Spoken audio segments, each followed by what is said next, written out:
Bonjour et bienvenue dans Ficast. Aujourd'hui dans cet épisode, nous allons réviser en détail le filtre d'ordre 1.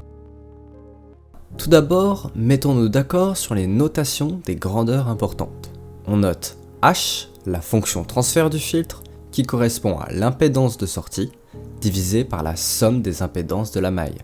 H est ainsi composé d'une partie réelle et d'une partie imaginaire. Le gain est égal au module de H. Par contre, si on cherche le gain en décibels, alors il est égal à 20 fois logarithme du module de H. La phase, quant à elle, est égale à l'argument de la fonction transfert. Pour rappel, une fonction transfert du premier ordre peut toujours s'écrire A plus JB oméga divisé par C plus JD oméga, où A, B, C et D sont des constantes. Sous cette forme, vous pouvez rapidement savoir si le filtre est stable ou non. En effet, pour que le filtre soit stable, il faut que les deux constantes au dénominateur soient de même signe.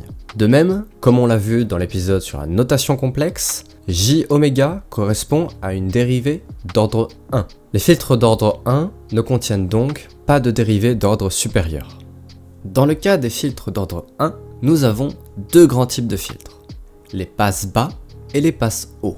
Pour déterminer le type de filtre, il faudra trouver la forme canonique de la fonction transfert. Si vous avez des difficultés avec la manipulation des fonctions transfert, entraînez-vous sans tarder, car vous ne pouvez pas faire l'impasse dessus. Dans les formes canoniques, on retrouvera des formes du type 1 plus J oméga sur oméga 0, où oméga 0 correspond à la pulsation de coupure. C'est grâce à cette forme que vous allez étudier le comportement du filtre lorsque la fréquence, et donc la pulsation, tendent vers 0 ou vers l'infini. Le comportement à la pulsation de coupure est aussi intéressant à analyser.